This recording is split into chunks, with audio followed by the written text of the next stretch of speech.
नमस्कार, स्वागत है आपका स्पॉटलाइट हरियाणा में। हरियाणा विधानसभा का 20 से लेकर 22 तक 3 दिवसीय एक खास सत्र बुलाया गया है।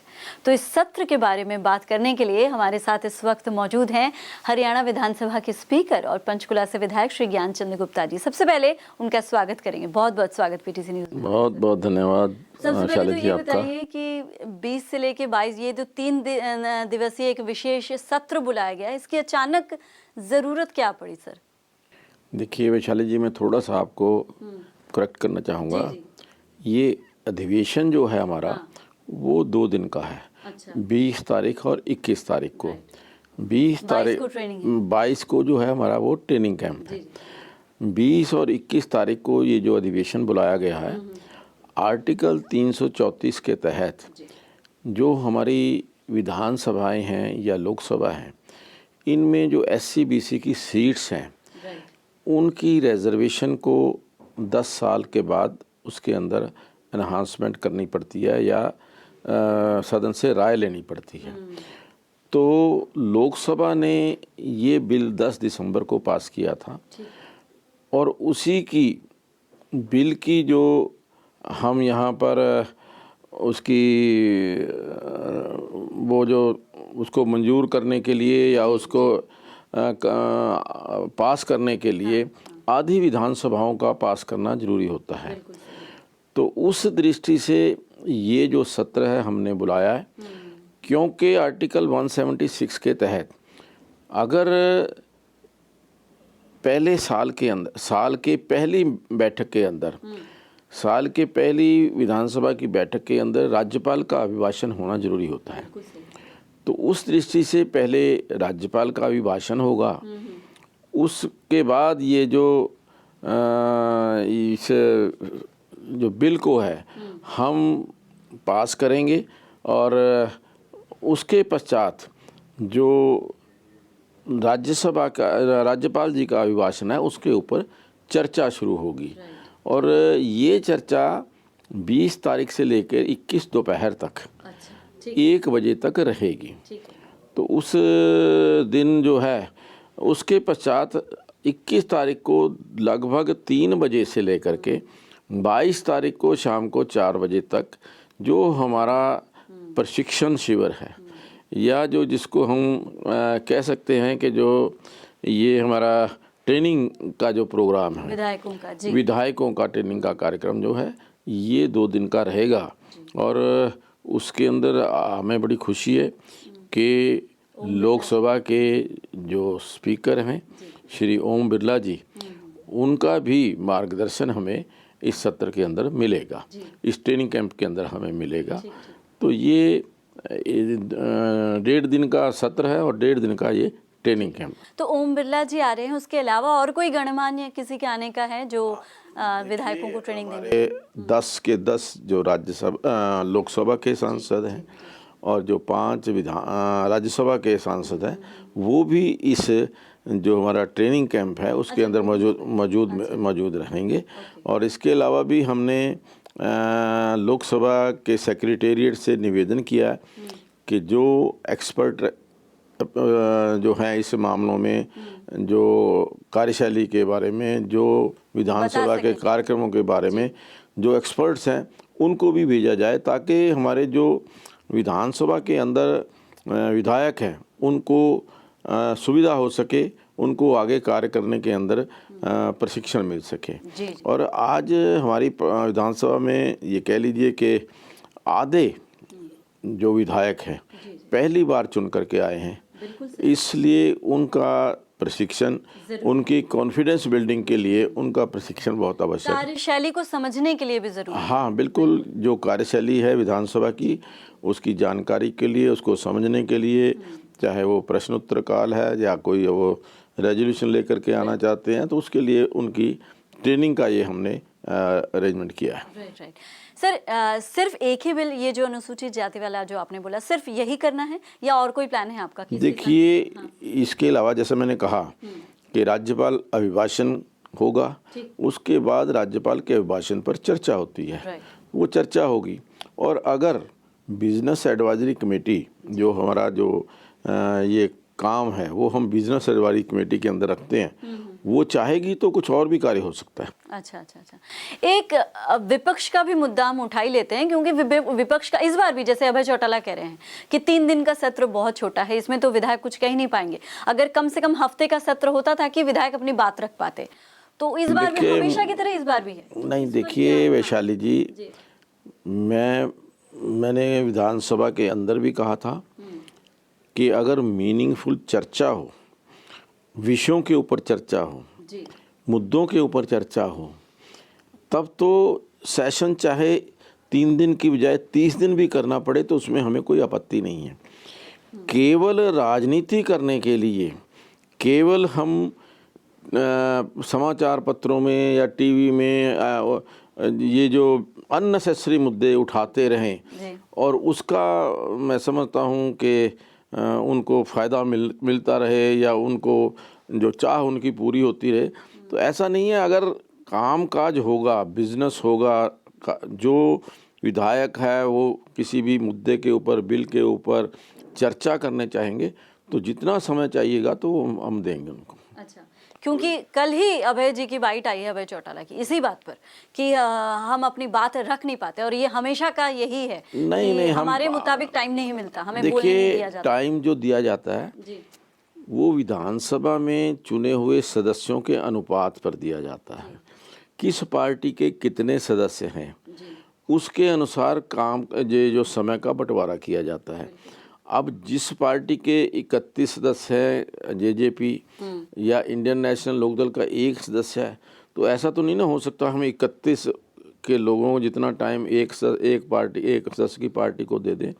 हाँ, जो उनके हिस्से का है उतना टाइम हम उनको ज़रूर देते हैं और ज़रूर देंगे भी। अच्छा, नवंबर में जो पहला आपके सरकार बनने के बाद का जो पहला जो सत्र था, उस अनुभव के बारे में आपके अनुभव के बारे में मैं जानना चाहूँगी।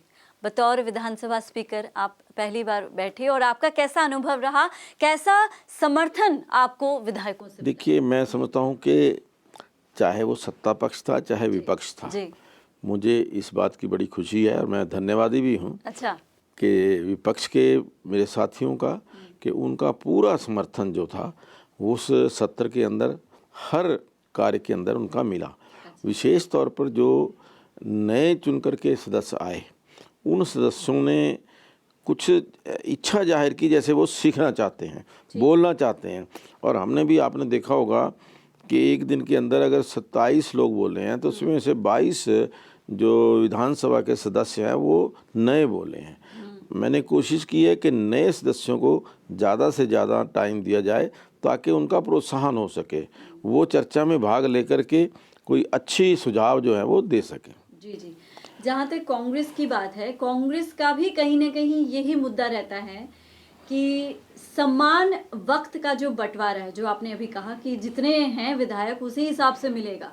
तो आप चाहे हुड्डा की बात करें, गीता बुक्कल की बात करें, किरण चौधरी की बात करें, जब पिछले सत्र की मैं बात कर रही हूँ, जब हमने उनसे बात की थी तो उन्होंने ऐसे हमें कहा था कि हमारी कई सारी बातें थी जो नहीं सुनी गई, हमें स्पीकर महोदय ने वक्त उस हिसाब से नहीं दिया। देखिए, ऐसा कुछ होता है? नहीं, ऐसा कुछ नहीं होता।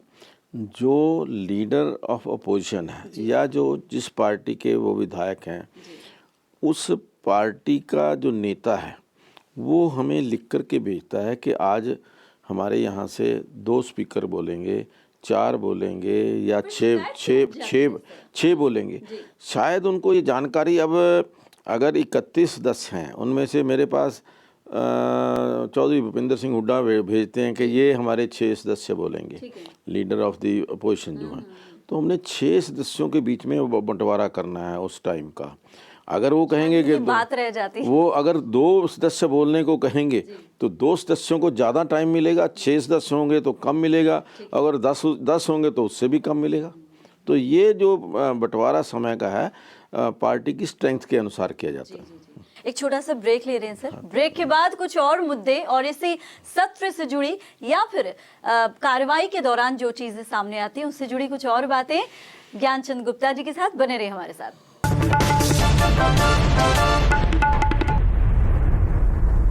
ब्रेक के बाद आपका एक बार फिर से स्वागत है स्पॉटलाइट हरियाणा में। हमारे साथ हैं विधानसभा के स्पीकर और पंचकुला से विधायक। हम पंचकुला के बारे में भी बात करेंगे, लेकिन वो बाद में, पहले हम विधानसभा की बात करें ज्ञानचंद गुप्ता जी के साथ। सर, एक और चीज़, ये जो हंगामे होते हैं, मतलब जब भी हम वहाँ जाते हैं सत्र की कार्रवाई के दौरान, काम कम और शिकायतें, शोर शराबा और हंगामा, और उसकी वजह से जो महत्वपूर्ण बिल हैं वो रह जाते हैं। तो आपकी क्या योजना है, इसको किस तरह से टैकल करेंगे? पिछली बार भी हमने देखा कि कई चीजें रह गई। नहीं, देखिए, विधानसभा का अध्यक्ष होने के नाते मेरा ये प्रयास रहता है कि किसी भी प्रकार का कोई हंगामा ना हो, किसी भी प्रकार से कार्य में रुकावट ना आए। जी जी जी। फिर भी कुछ सदस्य जो हैं वो अपनी बात को रखने के लिए, या यूं कह लीजिए कि अपनी बात को मीडिया तक पहुंचाने के लिए प्रयास करते हैं कि भी ज़ोर से बोलेंगे, कल को मीडिया में छपेगा, शायद ये भी एक उनका प्रयास रहता हो। लेकिन असली मुद्दे छोड़ करके, जिनके ऊपर चर्चा होनी चाहिए, वो मुद्दे ना ला करके, जो अनियमित हैं, नियम के अनुसार वो मुद्दे नहीं आ सकते, उन मुद्दों के ऊपर जब वो बात करते हैं तो फिर रोकना भी पड़ता है, और उसके कारण उनको ये लगता है कि शायद मेरे राइट के अंदर उन्होंने कोई दखल अंदाजी की है। लेकिन उनको ये नहीं पता कि वो जो बोल रहे हैं वो समय के अनुसार नहीं है, नियम के अनुसार नहीं है। अगर नियम के अनुसार हो, किसी भी बिल के ऊपर चर्चा करना चाहते हैं, वो लिख करके भेजें। नियम बने हुए हैं, विधानसभा के कार्यशैली बनी हुई है, उसके अंदर जो भी नियम के अनुसार निर्णय होता है उसके ऊपर उनको पालन करना चाहिए। बिल्कुल। जो नियम तोड़ते हैं या फिर जो नहीं, बिल जैसे पारित होने वाला है लेकिन उनकी बहस के चलते, उनके हंगामे के चलते नहीं होता, क्या उनके प्रति आप थोड़े से सख्त रवैया अपनाने वाले हैं आगे जाके? नहीं, देखिए, मेरा किसी को भी सदस्य को प्रताड़ित करने का कोई नहीं, बात प्रताड़ित करने की नहीं, मेरा किसी का सदस्य के प्रति कोई द्वेष नहीं है। लेकिन सदन की कार्यवाही को ठीक चलाने के लिए, सदन को सुचारू रूप से चलाने के लिए, सदन की मर्यादा बनाए रखने के लिए अगर कहीं भी किसी भी चीज़ की आवश्यकता होगी तो मैं उससे पीछे नहीं हटूंगा। जी जी। सत्तारूढ़ दल से चुनकर आप अभी हरियाणा विधानसभा के स्पीकर हैं। कहीं ना कहीं ये चीज़ भी, विपक्षी दलों की ही अगर बात करूं तो ये एक माइंडसेट हो जाता है कि चूंकि वो सत्तारूढ़ दल से है तो हो सकता है वो उनकी तरफ का ज़्यादा हो। ये चीज़ सामने आती है, मतलब लोगों की या उनकी सोच हो सकती है।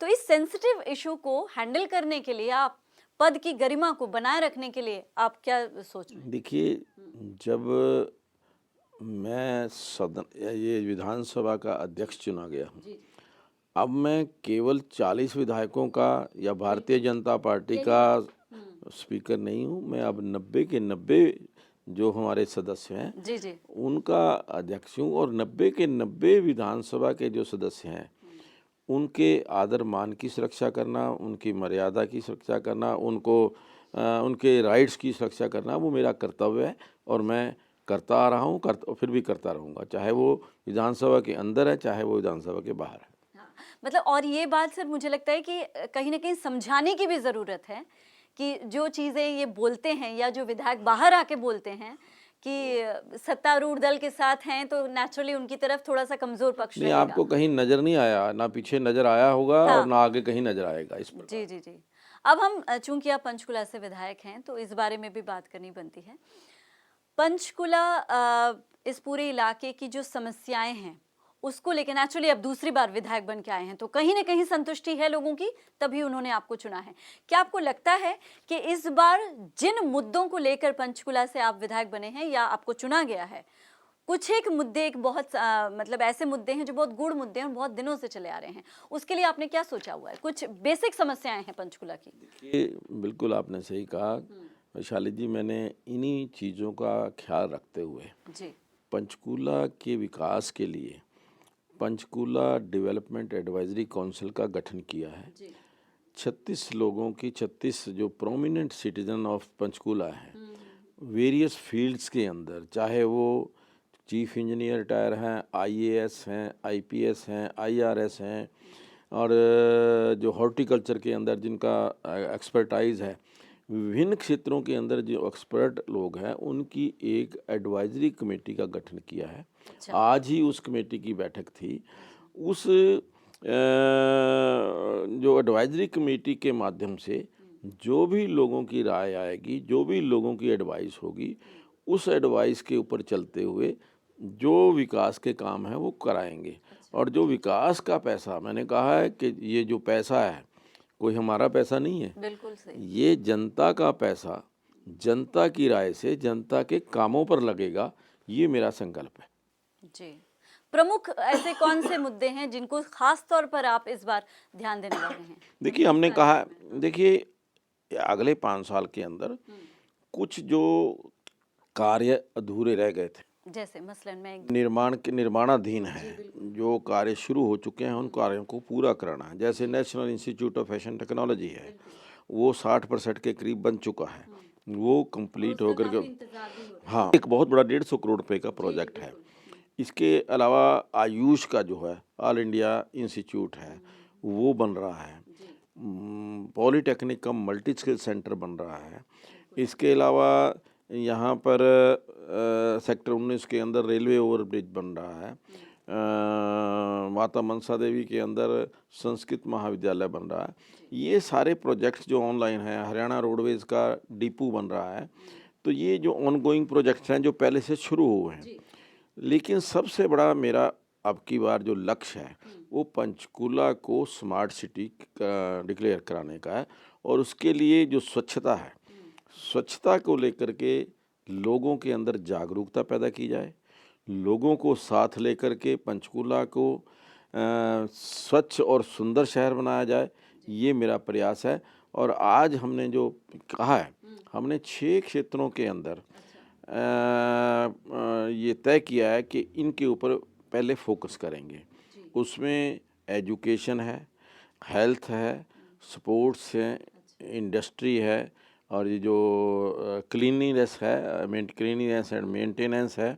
और इसके अलावा ये यूँ कह लीजिए कि पंचकूला का जो गाँव का एरिया है, तो इन 6 उनके ऊपर विशेष ध्यान दे करके लोगों की राय लेकर के कि कहाँ हमें फोकस करना है। पंचकूला एक स्मार्ट सिटी बने, पंचकूला एक स्वच्छ और सुंदर शहर बने, पंचकूला एक वाइब्रेंट शहर बने। इस प्रकार की जो मेरे मन के अंदर एक सोच है, उस सोच को लेकर के काम कर रहे हैं। और पंचकूला के लोगों को जो भी सुविधा है वो हम दे सकें, ये मेरा प्रयास रहेगा। अब चूंकि आप स्मार्ट सिटी की बात कर रहे हैं सर, लेकिन यहाँ पे अपराध, बहुत वैसे अपराध जैसे छीना झपटी, चोरी, स्नैचिंग, ये सब बहुत ज़्यादा इधर बीच सुनने को मिले हैं। तो इसको लगाम लगाने के लिए, क्योंकि बहुत शिकायतें आती हैं, पुलिस के खिलाफ भी है। नहीं, ये बिल्कुल सही बात है कि छुटपुट घटनाएं जो हैं इस प्रकार की हुई हैं। हाँ, हुई हैं, कुछ घटनाएं हुई हैं, मैं मानता हूँ। लेकिन ये हमारा जो पंचकूला का एरिया है, ये बहुत शांति प्रिय एरिया है। इसके अंदर बहुत जो बड़ा क्राइम जो है वो नहीं है। यहाँ पे छोटे क्राइम जो हैं वो मैं समझता हूँ कि कुछ एक इसके साथ एक और जुड़ा हुआ मुद्दा है, वो जुड़ा हुआ है नशा। आज जो यूथ है, युवा है, वो नशे की ओर बढ़ रहा है। उसको भी हमने कहा है कि नशे को रोकने के लिए, इसके लिए विशेष हमारा प्रयास जारी रहेगा। और वो नशे में जब युवा पड़ जाता है तो फिर वो किसी तरीके से भी एक्सटॉर्शन या स्नैचिंग या जो छोटे छोटे पैटी क्राइम, उसी की वजह से। तो हमारा, जैसे मैंने कहा, स्पोर्ट्स है, स्पोर्ट्स के अंदर युवा लगे। अगर जितना ज़्यादा खेलों के अंदर युवा लग जाएगा वो नशे से दूर जाएगा। मैं समझता हूँ कि नशे से युवाओं को दूर करने का अगर एक उपाय ज़्यादा वो खेल की तरफ डाइवर्शन है। जो समय वो नशे में बिताते हैं अगर वो खेल में बताएंगे, उसके लिए हाँ, स्पोर्ट्स के लिए मैंने 14 साल से काम भी किया है। 14 साल से मैं स्पोर्ट्स प्रमोशन सोसाइटी का गठन मैंने किया था। उसके माध्यम से विभिन्न स्तरों पर हम जो कबड्डी है, वॉलीबॉल है, खो खो है, बैडमिंटन है, और इस प्रकार के जो मैचेस हैं उनका आयोजन लगातार करते आ रहे हैं। और युवाओं को खेलों के प्रति उनका उत्साह बना रहे, हर वर्ष हम जो प्रोत्साहन राशि दे करके उनको पुरस्कार देते हैं, उनको सम्मानित करते हैं। इस प्रकार का हमारा कार्यक्रम पिछले, मैं समझता हूँ कि शायद उसी का परिणाम है कि मुझे आज दोबारा जो है सेवा करने का अवसर मिला है। लेकिन अभी भी मुझे लगता है सर कि काफ़ी काम करने की ज़रूरत है, क्योंकि इतना कुछ करने के बावजूद अगर अपराध इस तरह से हो रहे हैं तो थोड़ी सख्ती से निपटे जाने की ज़रूरत देखिए मेरे, हाँ बिल्कुल, अभी आज जो मैंने जिस जी कमेटी की मीटिंग की बात की है, जी जो एडवाइजरी काउंसिल, उसके अंदर एक सुझाव ये भी आया है जी कि पंचकूला के अंदर एक एग्जाम्पल बने, हरियाणा का पहला शहर बने कि पंचकूला के अंदर ट्रैफिक रूल्स की अवहेलना नहीं होगी। इसके ऊपर हम सब मिलकर के कार्य करें, जी चाहे वो हेलमेट की बात है, चाहे वो सीट बेल्ट की बात है, या जो अपनी ट्रैफिक लाइट्स है उनके ओबे करने की बात है। इस प्रकार के जो छोटे छोटे से ये चीज़ें हैं, मतलब एक लगना चाहिए कि पंचकूला को हम कह सकें कि डिसिप्लिन्ड सिटी। जी जी जी, आपका बहुत बहुत शुक्रिया हमारे साथ जुड़ने के लिए सर। Thank you. तो ये थे विधानसभा, हरियाणा विधानसभा के स्पीकर और पंचकुला से विधायक ज्ञानचंद गुप्ता जी। 20 से लेके 20 और 21 जैसे उन्होंने बताया कि ये 2 दिवसीय अधिवेशन, उसके बाद 22 जनवरी को विधायकों का ट्रेनिंग सेशन चलेगा। तो इस तमाम बातचीत के जरिए हमने ये जानने की कोशिश की कि ये जो खास सत्र है इस दौरान क्या कुछ रहने वाला है और आगे एज विधायक इनकी पंचकुला के प्रति क्या योजनाएं हैं। इसके साथ ही तमाम जो आगे सत्र आएंगे उनके लिए भी इन्होंने क्या कुछ सोचा है। अगले हफ्ते एक और मुद्दे या एक और शख्सियत के साथ हाजिर होंगे। इजाजत दीजिए, नमस्कार।